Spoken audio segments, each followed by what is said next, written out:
My name is Natalie, and the day my life really started was the day my parents threw me out like trash on my own birthday. I had just finished a long shift, dreaming of maybe a cheap takeout dinner and a small, quiet celebration. Instead, I pulled into the driveway and saw my clothes, my laptop, my boxes, all piled up on the front porch like they were clearing out old junk. My mom looked me straight in the eye and told me I was done living there. My dad stood beside her and did not even argue. On my birthday, I remember my hands shaking as I realized they were serious. There was no surprise party waiting inside, no cake, no candles, just my things on the porch and a cold message. I was out, and they were moving on without me. In that moment, every word I wanted to scream got stuck in my throat. My mom and dad kicked me out on my own birthday, and I said nothing. I just picked up my boxes, loaded them into my beat-up car, and drove away. No big fight, no dramatic goodbye. Just silence and the sound of everything I knew collapsing in my rearview mirror. I thought that was the worst thing they could ever do to me. But years later, after I clawed my way back and finally bought my own home, they showed up at my front door, walked through my living room like they owned it, and calmly told me, "This is a family asset. If you want to know how the girl they kicked out on her birthday ended up owning the house they tried to steal, stay with me until the end." It happened on my 26th birthday, the one day you are supposed to feel like people are glad you exist. I clocked out from my shift at the grocery store, feet aching, smelling like spilled coffee, but still a little hopeful. On my break, I had bought myself a cheap cupcake from the bakery section, thinking that if no one else celebrated me, at least I would. Driving home, I imagined something small waiting for me. Maybe pizza boxes on the counter, maybe a store-bought cake with my name spelled slightly wrong. When I turned onto our street, I saw it. Not balloons or cars or decorations, just my life piled on the lawn. My suitcases, boxes of clothes, a plastic bin with my old textbooks, my secondhand monitor wrapped in a blanket. For a second, I thought maybe there had been a leak or some emergency. I parked crooked, left the cupcake on the seat, and walked toward the house. My mom stood on the porch with her arms crossed. My dad hovered behind her, eyes on the ground. My little sister Jenna sat on the steps scrolling on her phone. My mom did not say happy birthday. She said, "You are 26, Natalie. This has gone on long enough. We need the room. You have to move out." I stared at her. "Today, you are doing this today." "On my birthday." She rolled her eyes. "Do not make this dramatic.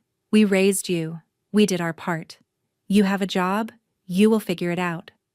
My dad finally looked up long enough to add, "This is for your own good. You will grow if you are pushed." Jenna smirked and said, "Everyone I know moved out ages ago. You should be thanking Mom." I wanted to yell that I was the one paying most of the utility bills, that the Wi-Fi she used for her classes stayed on because of me, but I could already see how it would go. My mom crying and calling me ungrateful, my dad retreating, Jenna filming. In the end, I would still be outside, just with more bruises on my throat from shouting.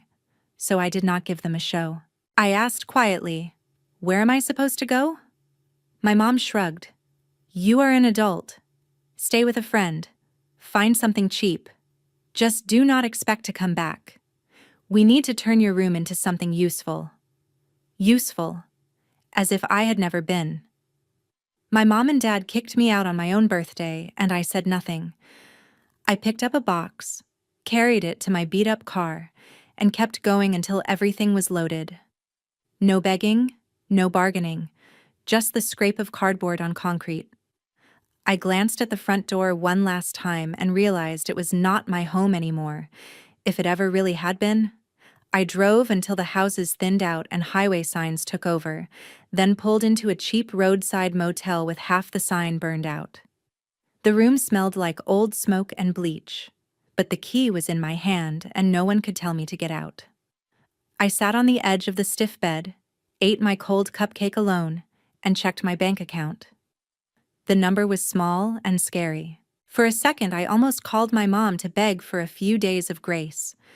Then I remembered how sure she looked with my things on the lawn. They had not hesitated. So I did not either. Lying on that scratchy comforter, staring at the stained ceiling, I made myself a promise.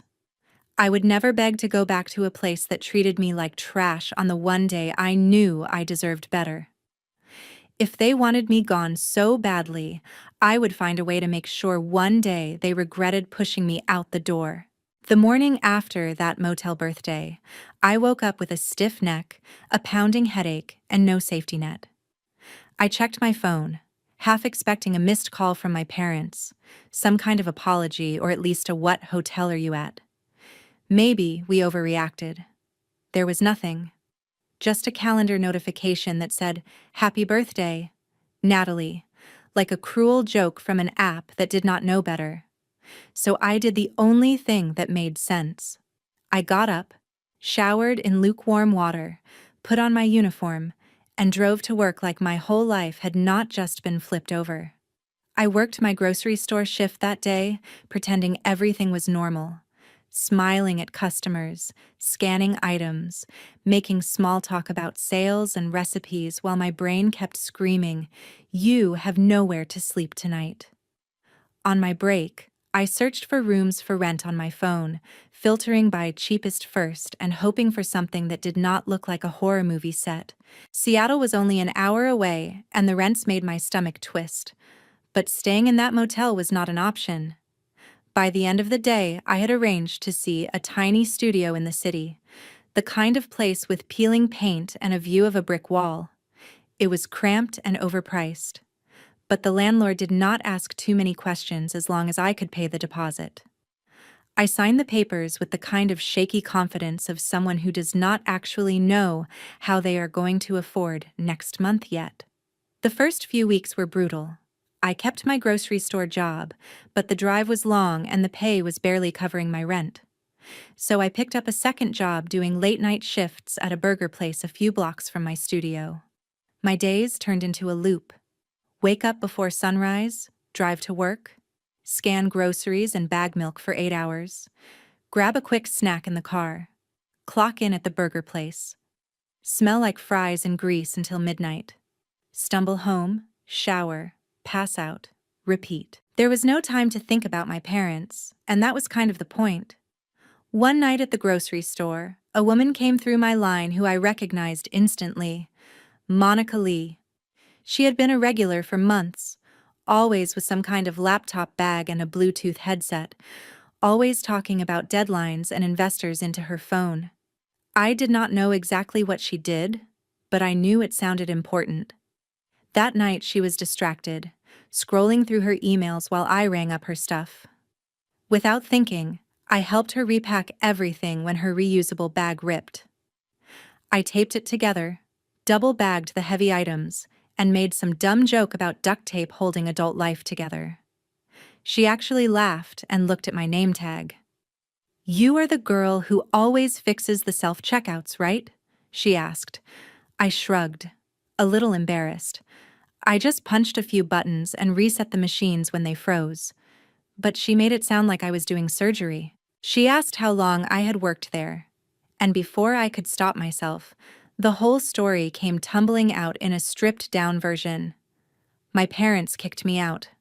I am figuring things out. 2 jobs, tiny apartment, no plan beyond survival.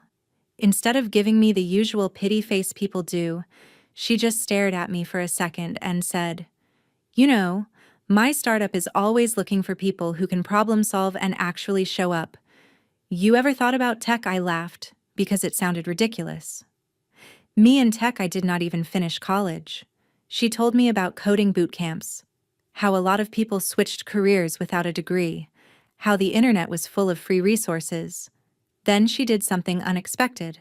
She wrote her email on the back of my receipt and said, "If you are serious about changing your life, send me a message. I cannot promise anything, but I can point you in the right direction. That night, after my burger shift, I sat at the tiny table in my studio with my laptop open, searching for everything she had mentioned: free courses, beginner-friendly tutorials, coding boot camps in Seattle. The words on the screen might as well have been in another language, but there was one thought I could not shake. I had already lost everything once. What was the worst that could happen if I tried and failed again? Over the next few months, I carved out pockets of time that did not exist. I watched tutorials on JavaScript during my lunch breaks. I printed out cheat sheets and taped them above my thrift store desk. I joined free online communities where people asked and answered questions I barely understood. But slowly, very slowly, things started clicking. Late one night, after finishing a practice project, I finally worked up the courage to email Monica. I told her I was serious. I sent screenshots of my messy little websites, the ones I had built by copying tutorials line by line and then tweaking them. She wrote back. Not with a job offer, but with something better. A link to a part-time coding bootcamp she recommended and a note that said, "If you get into this and commit, I will talk to my team about an internship." I applied, assuming it was a long shot. Somehow, I got in. My schedule became insane. Grocery store in the morning, burger place on fewer nights because I needed time to study, bootcamp classes in the evenings and on weekends. I lived on ramen, black coffee, and the occasional free meal when the burger place had mistakes. My friends stopped inviting me out because the answer was always, "I have to work," or "I have to study." There were so many nights I felt stupid and behind, staring at error messages until my eyes burned. There were days I wanted to quit, especially when my body felt like it was giving up before my brain did. But every time I thought about dropping out, I saw that pile of my belongings on my parents' lawn again. I heard my mom saying, "You will thank us one day." I decided if I was ever going to thank them, it would be for underestimating me. A year later, I finished the boot camp. I was not some genius coder, but I could build things that worked. Monica set up an interview with her startup, and for the first time in my life, I sat in a conference room in real clothes instead of a polo with a name tag. I talked about problem solving and customer frustration from the grocery store, late-night teamwork from the burger place, and grit from balancing it all with learning something totally new. They hired me as a junior front-end developer. The pay was more than both my jobs combined, and there was a clear path to grow. When the offer email hit my inbox, I stood in the middle of my cramped studio and just stared at it. The girl who had hauled her life into a motel room on her birthday was now being asked to join a tech company in Seattle. I did not cry. I did not call my parents. I just whispered to myself, "You threw me out to make room for Jenna and her future. You wanted me gone so badly. All you really did was give me the space to build my own." When I started at the startup as a junior developer, I felt like an imposter in my own life. The office was in downtown Seattle, all glass windows and cold brew on tap, the kind of place I used to imagine only existed in movies. The first few months, I kept expecting someone to walk over, tap my shoulder, and tell me they had made a mistake. That I was supposed to be back at the grocery store asking if customers wanted paper or plastic. Instead, I kept showing up. I asked stupid questions. I stayed late to fix bugs. I watched how the senior devs solved problems and copied their habits. I took notes on everything. Monica never treated me like a charity case. She gave me real work and real feedback. Sometimes blunt enough to sting, but always followed with, "You can do better than this." And I know it. Slowly, my code broke less, and my confidence broke more in the right places. A year passed. I moved from junior to mid-level. I got my first raise, then another. For the first time, my bank account was not a constant emergency. I still lived in that tiny studio for longer than I needed to, partly because I was scared the good streak would end, and partly because I was used to squeezing myself into small spaces. But one day, my lease notice came with a rent hike that made my eyes widen. I sat at my little table with a spreadsheet open, listing out my income, my expenses, and something wild started forming at the edge of my mind. What if instead of paying more for that shoebox, I put this money into something I actually owned? The idea of owning anything bigger than a thrift store couch felt like fantasy, but I could not shake it. I started listening to personal finance podcasts on my commute. I learned what a credit score really meant, what a down payment actually looked like in numbers, not just vague adult talk. I looked at my online accounts and realized something insane. Between my salary, a few freelance website gigs I kept on the side, and the way I had been too scared to spend for years, I actually had savings. Not rich people savings, but enough to start a serious conversation. I met with a loan officer who walked me through lending options, pre-approval, interest rates. It felt like he was speaking another language, but I kept asking questions until the numbers lined up into something I understood. "You are in a much better position than most people your age," he said. I thought about my parents telling me I was a burden, that I would never grow if they did not push me out. I did not say it out loud, but there was a part of me that wanted to frame that email and nail it to their old front door. I spent weekends touring places in different neighborhoods. Some were way out of my league, staged with perfect fake families in the brochures. Some were run down and depressing in a way that hit too close to where I had started. Then I walked into a narrow 3-story townhouse in Ballard, not fancy enough to be on a magazine cover, but solid. Clean lines, small backyard, a little balcony off the master bedroom. Sunlight spilled through the living room windows just right, catching dust motes in the air like glitter. The kitchen was open, with enough counter space to cook real food instead of just microwaving whatever was on sale. Upstairs, there was a bonus room that could be an office or a guest room, or maybe, just maybe, a space where I could build something entirely my own. I stood there listening to the quiet, and for the first time since leaving my parents' house, I felt what home could feel like when it did not belong to someone who could kick me out on a whim. I made an offer. The negotiations felt like a game I had not been trained for, but my agent guided me through. When I got the call that my offer was accepted, I was sitting at my desk at work staring at a bug report. I had to step into the stairwell to catch my breath. The girl who once counted change to afford a motel room was now about to sign papers that would put her name on a property deed. On closing day, I sat in a bland office signing stack after stack of documents. Every time the pen hit paper, I remembered a different version of myself. The kid sneaking grocery store sushi into her bedroom, the cashier with aching feet, the girl wrapping her belongings in blankets on the lawn while her family watched.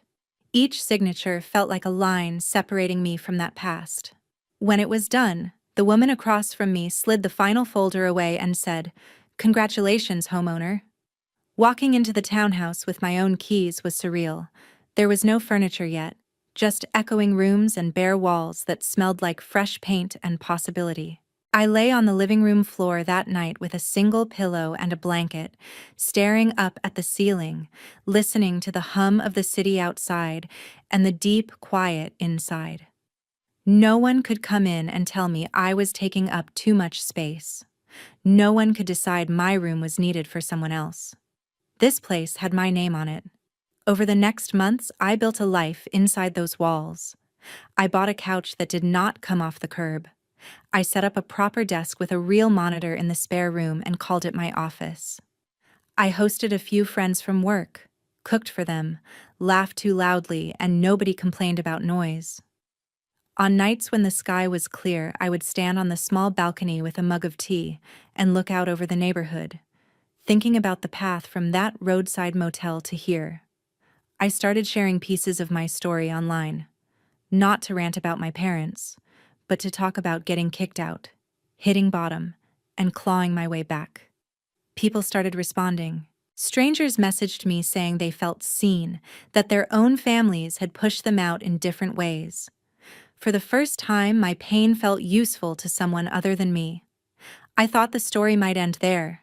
Kicked out on my birthday, fought my way up, bought a house. Neat little arc. But life is not a movie. And apparently, my parents did not like being written out of my ending.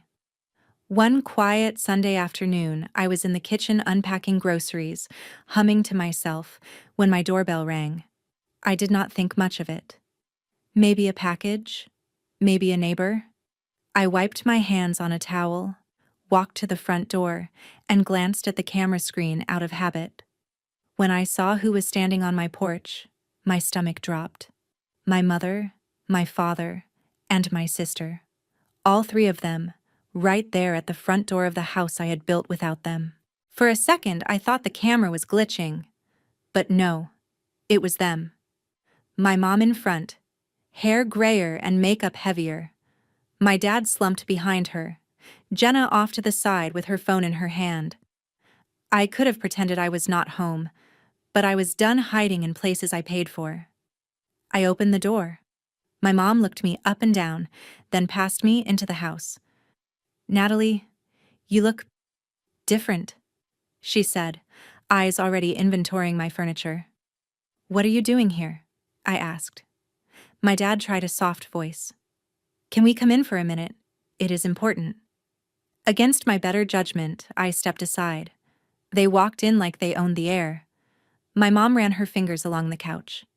"This is nice, much nicer than that little place you used to have."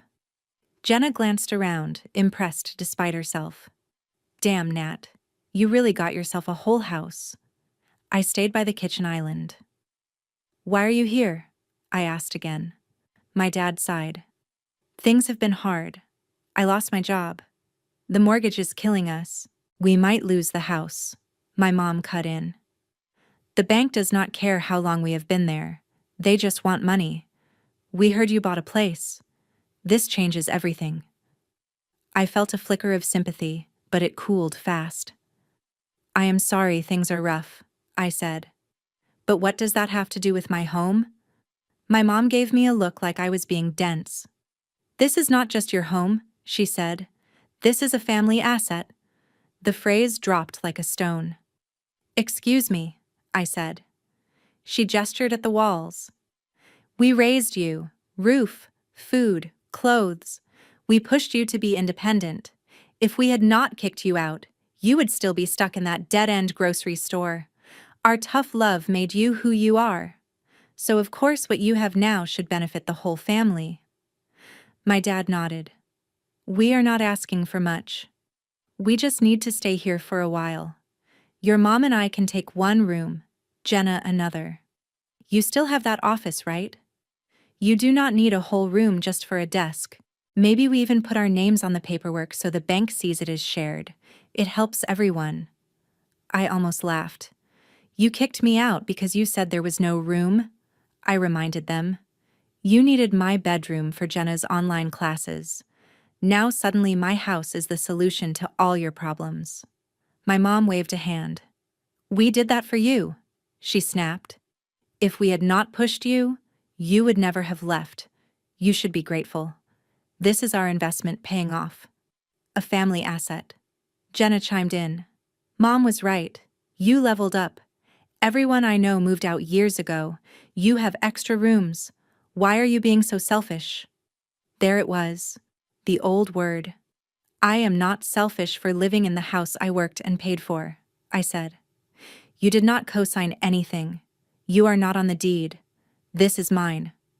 My mom's eyes went hard. "You would not have this job without us.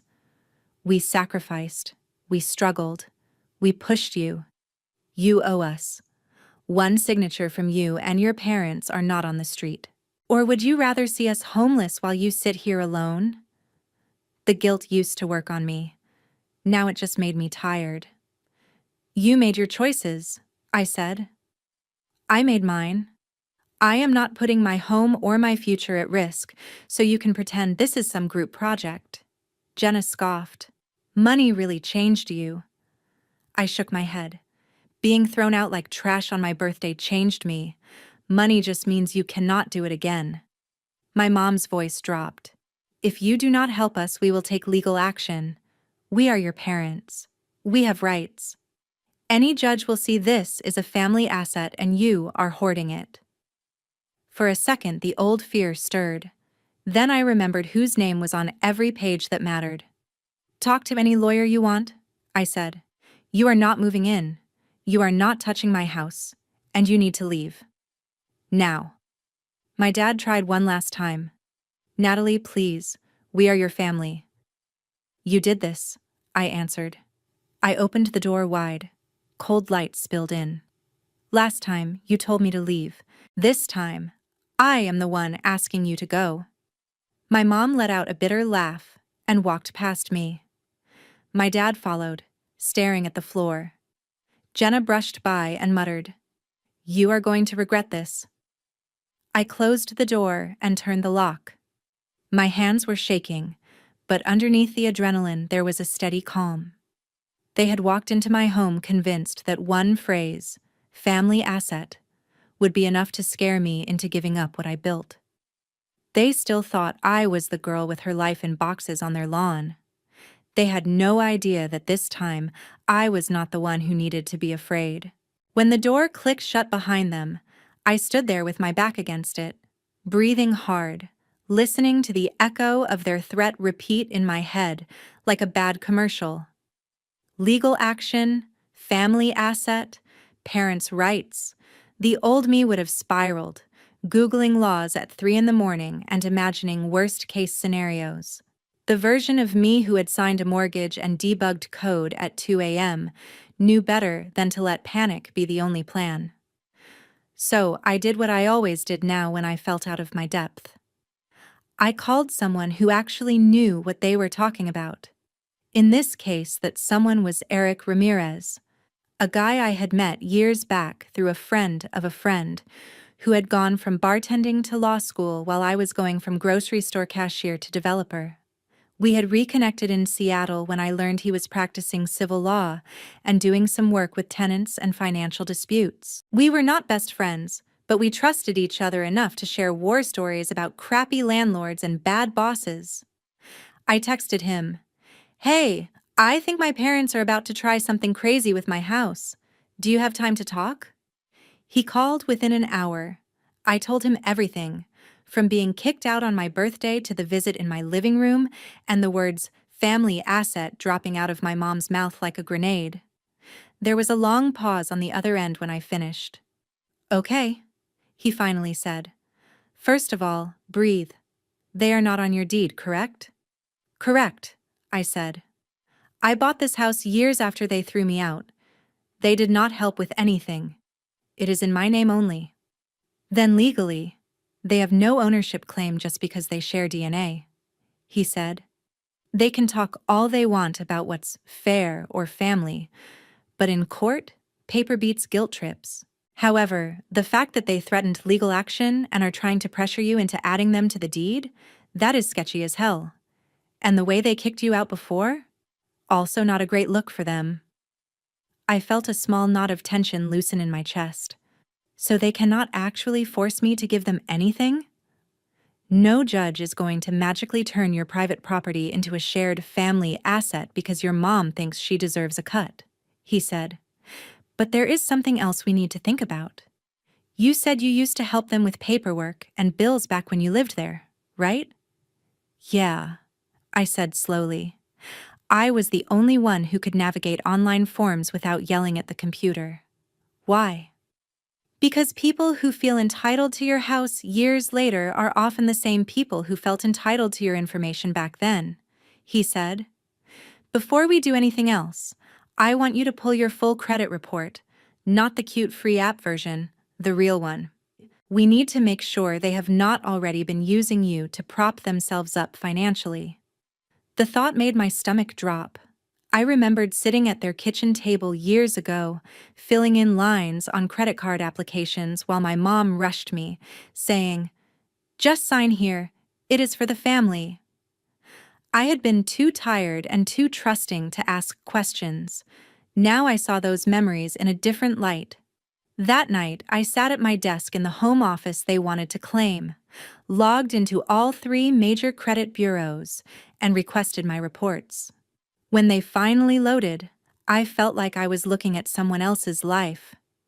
There were accounts I recognized. My student loan from the 1 year of college I managed before dropping out, my own credit card, the auto loan on my car. And then, there were accounts I had never seen before, store cards I had never used. A line of credit opened the year I got kicked out.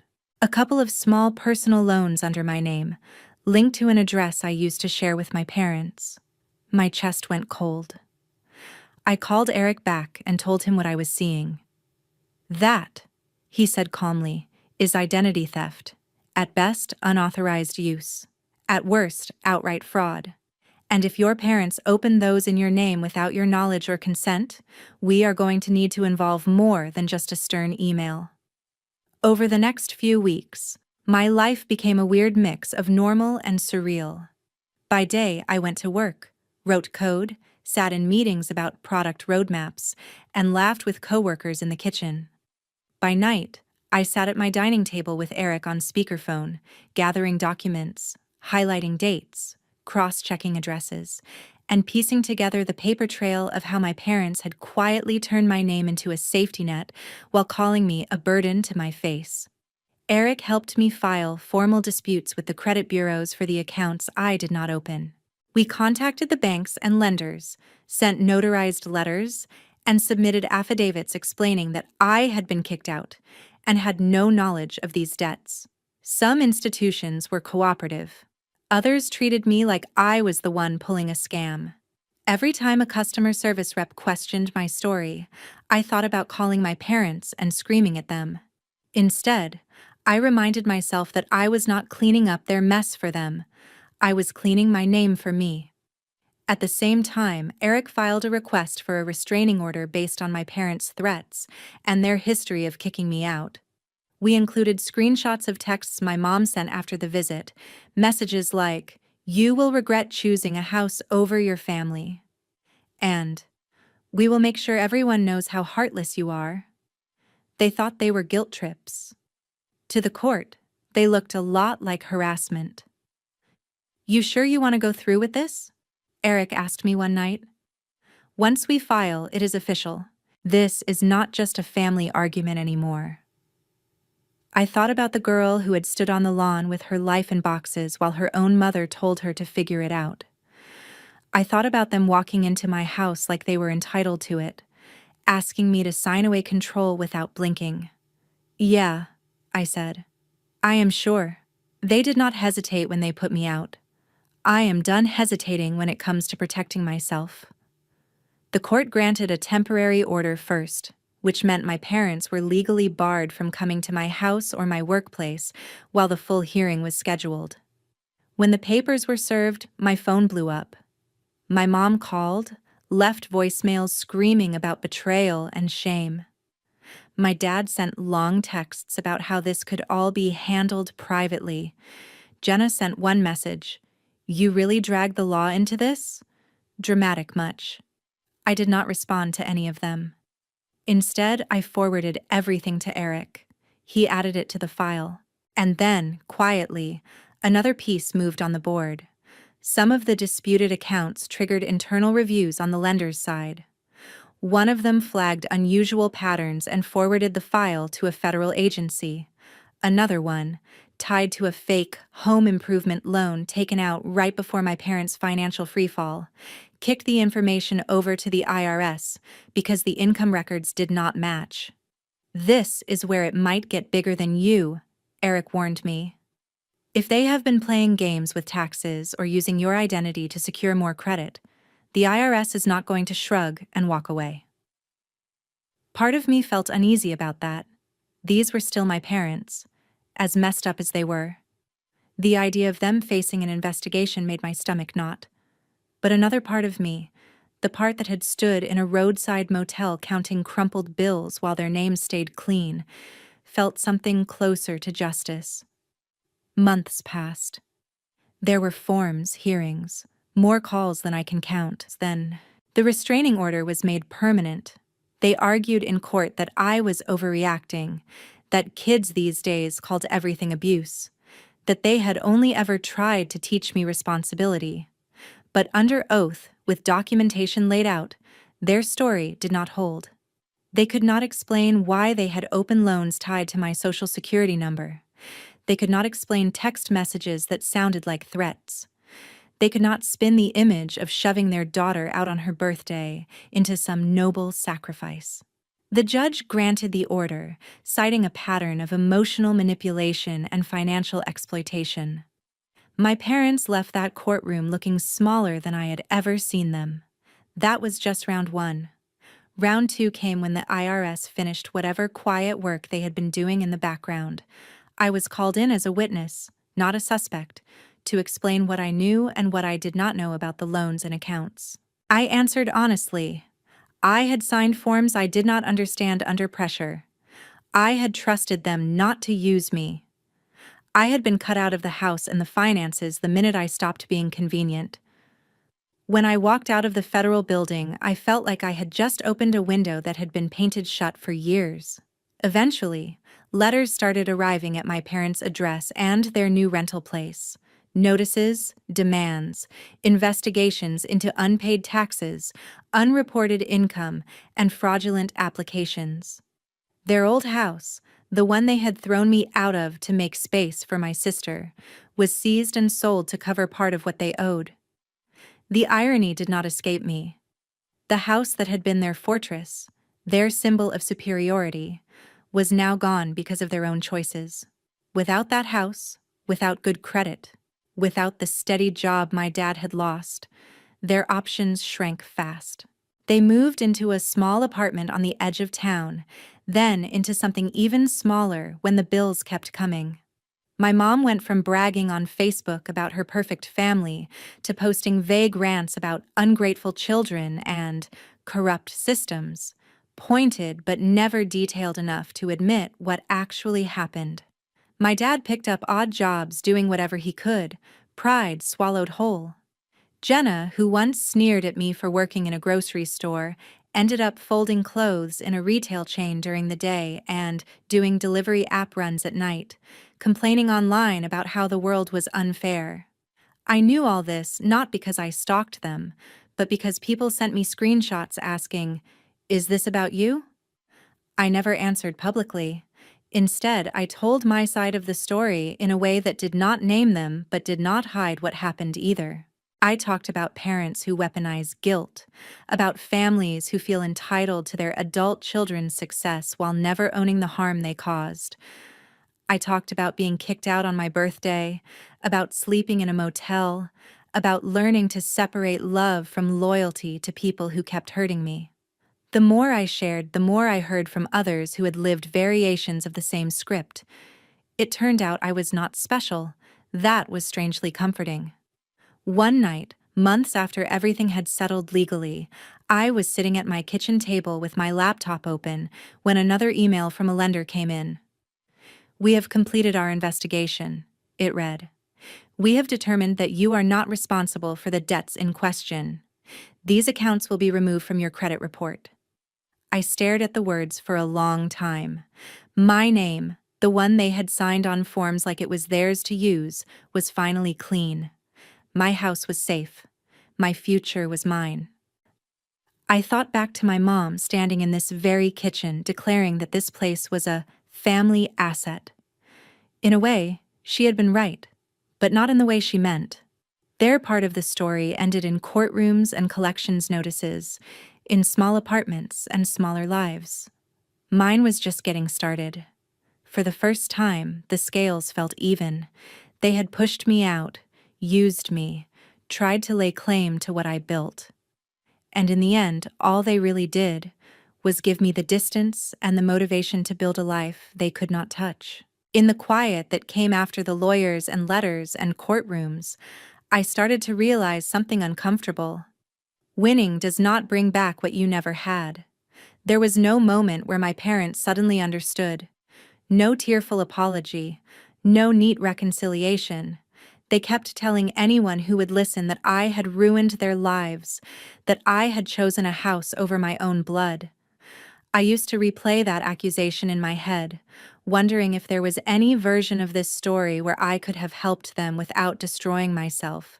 But every time I walked through my front door, dropped my keys in the bowl by the entryway, and felt the solid weight of my own safety, I knew the answer. They had spent years teaching me that love meant sacrificing myself for their comfort. Cutting them off was the first lesson I ever wrote for myself. My life started to fill with new kinds of people. Coworkers who checked on me when I looked tired. Neighbors who brought cookies when I shoveled their side of the sidewalk. Friends who crashed on my couch, not because they had been kicked out, but because we were up too late laughing to bother driving home. On Wednesday nights, I hosted a small group at my dining table, a mismatched circle of people who had their own stories of families that hurt more than they helped. We did not sit around bashing our parents. We compared notes on boundaries. We talked about therapy, about savings accounts, about the first time each of us realized we were allowed to say no without providing a full essay of reasons. My house became exactly what my parents had tried to claim it was. Not a family asset, but a safe place where people could land, rest, and then launch again on their own terms. Sometimes, late at night, I would stand in the doorway of the spare room that they had wanted for themselves and just look at it. The neatly made bed, the shelf of books, the desk where I sometimes wrote. I could almost see two timelines layered on top of each other. In one, my parents were in there, slamming doors, complaining about everything I did wrong, turning my home into another place I tiptoed through. In the one I chose, that room stayed open for the version of me who needed it most, and for anyone else who needed proof that starting over was possible. I will not pretend it is easy to choose yourself over your family. It is one of the hardest things I have ever done. There are still holidays where I feel a sting scrolling past pictures of big smiling families around long tables. But I have learned something important. Blood is not a free pass to hurt you over and over again. Being related does not give someone automatic rights to your time, your money, or your home. Love without respect is just control dressed up in prettier words. My parents used to say I would thank them one day for kicking me out. I do not thank them for the cruelty or the lies, but I can admit this much. The day they threw me out on my birthday was the day I stopped living in their story and started writing my own. If you are listening to this and recognizing pieces of your life in mine, I want you to know you are not crazy, you are not ungrateful, and you are not alone. You are allowed to protect yourself. You are allowed to build a life that the people who hurt you are not allowed to enter. They tried to tell me this house was a family asset. They were right about one thing. It is about family. I just finally chose a different one, starting with me.